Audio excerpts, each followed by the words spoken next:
তোমার সরোবরে আমার চিত্র আজ পরিপূর্ণ। আজ থেকে আঁকি শুধু পল্লবে, পল্লব শুধুই আঁকি। এই প্রতিদান কি আমি তোমায় ভালোবেসেছি? ঠিক তাই, আজ থেকে তুমি আমার, আমি তোমার জীবন সাথী হলাম। জীবন সাথী।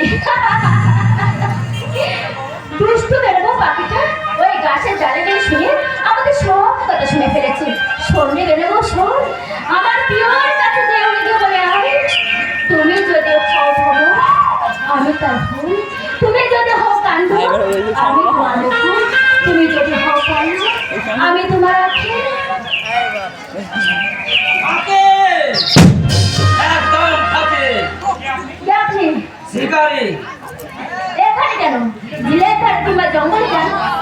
আজ সারাদিন অনেক বালিহাস আর হরিয়ার শিকার করলাম, কিন্তু তাতে মন ভরল না। শিকার করতে চাই মানে মেয়ে মানুষ শিকার। আপনি ভুল জায়গায় এসেছেন। এই গায়ের বাড়ি খুব শক্ত, সহজে আঁচড় কাটা যায় না।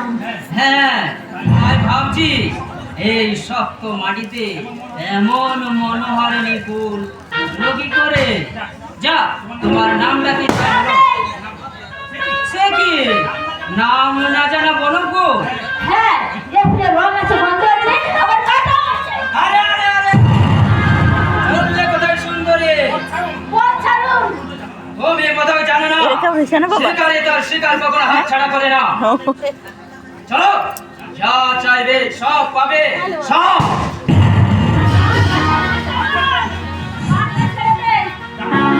জানোয়ার, আমার সাহস তো কম নয়। আমি সাধু সামন্তের ম্যানেজার রাজত্ব রায়। আমি যা চাই তাই পাই, আর সহজে না পেলে জোর করে কেড়ে নিই। আমার বুকে ধরা দিয়ে আমার জীবন সার্থক করে সুন্দরী। এখন আমার হাতটা ছেড়ে দে, নইলে আমি চিৎকার করব। সাহায্য চাইবে?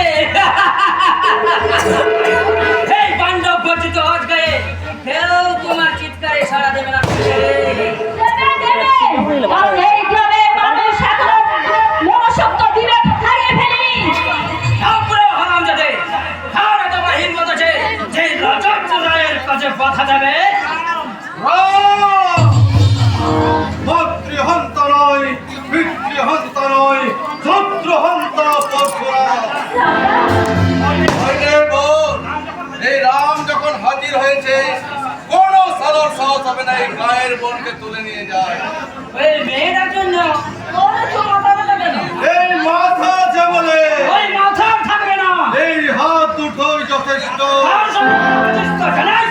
মানুষ রূপী একটা দু বেজনরের সঙ্গে সাপ সাপ বেরিয়ে হুঁশিয়ার সাধুদের পা চাটা কুত্তা। কিন্তু আবার ওই ভাষাটা চোখে উঠলে তোর জীবটাই আমি টেনে ছিঁড়ে ফেলে দেবো। আচ্ছা, এত দূর?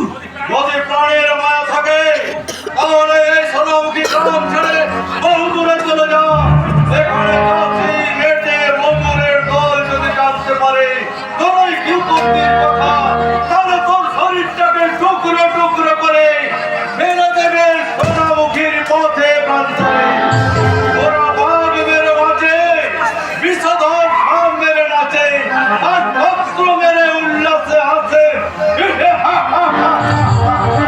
কথাগুলো আমার মনে থাকবে, তবে মনে রাখিস আর কিছুদিন পরে আমিও সাধু সামন্তের জামাই।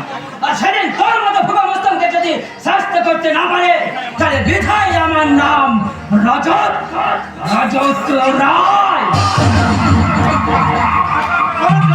আনন্দে রসুনের নৃত্য করে লাভ নেই, কারণ পাঠা কাটার পরে শুরু হয় রসুন কাটার পালা। হুঁশিয়ার সাধু সামন্তের পা চাটা কুত্তা। এই মুহূর্তে তোমার ভদ্রতার মুখোশ টেনে ছেড়ে উঠিয়ে দিতে পারি এই গায়ে সরল সরল মানুষগুলো মা মনের ইজ্জত রক্ষা করতে কতখানি ভয়ঙ্কর উচ্চ হয়ে উঠতে পারে। ওদের মতো ভক্ত বেশি জানোয়ারের দল, ওদের একমাত্র ওদের অপমান, আভিজাত্যের অহংকার, ওদের আবেদন